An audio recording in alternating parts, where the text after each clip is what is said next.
Hello guys, welcome to my YouTube channel. അപ്പോൾ ഞാനിന്ന് ഉണ്ടാക്കാൻ പോകുന്നത് ഭയങ്കര ഈസി ആയിട്ട് നമുക്ക് എല്ലാ പ്രഷർ കുക്കറിൽ തയ്യാറാക്കാൻ പറ്റുന്ന ഒരു കുറുമക്കറിയാണ് കേട്ടോ. നമ്മുടെ ചപ്പാത്തിയുടെ കൂടെയും പൊറോട്ടയുടെ കൂടെയൊക്കെ നമുക്ക് കഴിക്കാൻ പറ്റുന്ന നല്ല അടിപൊളി ഒരു കുറുമക്കറിയാണ്. വെറും രണ്ട് ഇൻഗ്രീഡിയൻസ് വെച്ചിട്ട് മാത്രമാണ് കേട്ടോ ഈ കുറുമക്കറി ഉണ്ടാക്കുന്നത്. ഭയങ്കര ബിസി ഷെഡ്യൂൾ, ടൈറ്റ് ഷെഡ്യൂളിലൊക്കെ ഇരിക്കുന്നവർക്ക്, കുക്കിങ്ങിന് ടൈമില്ലാത്തവർക്കൊക്കെ ഈസി ആയിട്ട് ഉണ്ടാക്കാൻ പറ്റും കേട്ടോ. നമുക്കിതിന് ആവശ്യമായിട്ടുള്ളത്, ആദ്യം നമ്മൾ കറിവേപ്പട്ടി ഇട്ടു, കരയാമ്പൂ ഇട്ടു, ഏലക്കായ ഇട്ടു, കുരുമുളക് ഇട്ടു, നമ്മൾ കുറച്ച് പെരിഞ്ചീരകം കൂടെ ആഡ് ചെയ്യാം കേട്ടോ. നമ്മൾ ഇതിനകത്ത് നെയ്യാണ് കേട്ടോ യൂസ് ചെയ്തേക്കുന്നത്. കുക്കറിൽ നെയ്യ് ചൂടായതിന് ശേഷം ഇത്രയും സാധനങ്ങൾ ഇട്ട് കൊടുക്കുക, നല്ലോണം ഇളക്കി കൊടുക്കുക കേട്ടോ. ഒന്ന് ചൂടാവുന്ന വരെ ഇളക്കി കൊടുക്കുക. അത് ചൂടായി കഴിഞ്ഞ് കഴിയുമ്പോൾ നമ്മൾ അതിനകത്തേക്ക് കുറച്ച് പച്ചമുളകും കുറച്ച് കറിവേപ്പില ആഡ് ചെയ്തേക്കുക കേട്ടോ. കറിവേപ്പില കൂടുതൽ ആഡ് ചെയ്താൽ കൂടുതൽ ഫ്ലേവർ കിട്ടും കേട്ടോ. അപ്പോൾ അതിനനുസരിച്ച് ആഡ് ചെയ്യുക. അതിന് ശേഷം 2 വറ്റൽമുളകും 1.5 സവാളയും കൂടെ ഞാൻ ഇട്ട് കൊടുത്തേക്കാം കേട്ടോ. അതിനുശേഷം ഉപ്പിട്ട് നല്ലോണം ഒന്ന് വാട്ടി കൊടുക്കുകയാണ്. അതിൻ്റെ ഉള്ളിൽ കൂടെ ഞാൻ കശുവണ്ടി മുന്തിരി ഇട്ടിട്ടുണ്ട് കേട്ടോ. അത് നിങ്ങൾക്ക് ആവശ്യാനുസരണം ഇടാം. ചിലവർക്ക് അങ്ങനെ കശുവണ്ടി മുന്തിരിയും കറിയുടെ കൂട്ടത്തിൽ താല്പര്യം ഉണ്ടാവില്ല, അങ്ങനെ ഇല്ലാത്തവർ ഇടണ്ട കേട്ടോ. അതിനുശേഷം സബോള നല്ലോണം വാടി വരുമ്പോൾ മഞ്ഞൾപ്പൊടി ഇട്ട് കൊടുത്തിട്ടുണ്ട് കേട്ടോ.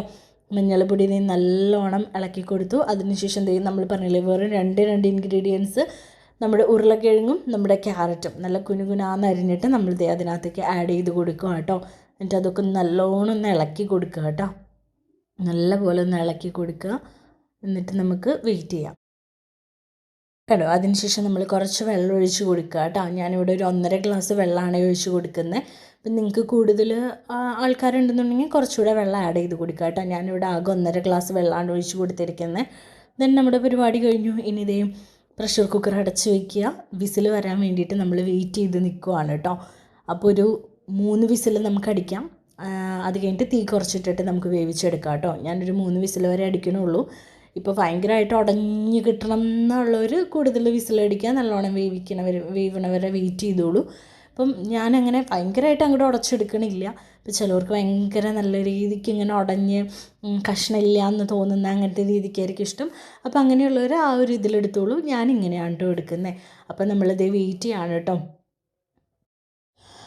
നമ്മൾ ജോലിക്കൊക്കെ പോയി ഭയങ്കര ടയേർഡായിട്ട് വന്നിരിക്കുന്ന ഒരു ടൈമാണ്. അപ്പോൾ അങ്ങനെയെന്നൊക്കെ ഉണ്ടെന്നുണ്ടെങ്കിൽ നമുക്കിത് ഈസി ആയിട്ട് ഉണ്ടാക്കാം കേട്ടോ. നമ്മളൊന്ന് ഡ്യൂട്ടിയൊക്കെ കഴിഞ്ഞ് വന്ന് നമ്മൾ ഓൾറെഡി ഇതൊക്കെ അരിഞ്ഞ് വെച്ചിട്ടുണ്ടെന്നുണ്ടെങ്കിൽ ഡ്യൂട്ടിയൊക്കെ കഴിഞ്ഞ് വന്ന് ജസ്റ്റ് അതൊന്ന് കഴുകി ഇത്രയും കാര്യങ്ങൾ ചെയ്തൊന്ന് പ്രഷർ കുക്കറിലിട്ട് അടച്ച് ഒരു 2-3 വിസിലിന് വേണ്ടി വെയിറ്റ് ചെയ്യുമ്പോഴേക്ക് ഓടിപ്പോയി കുളിച്ച് വരുമ്പോഴേക്കും നമ്മുടെ കുറുമക്കറി റെഡി ആവും കേട്ടോ.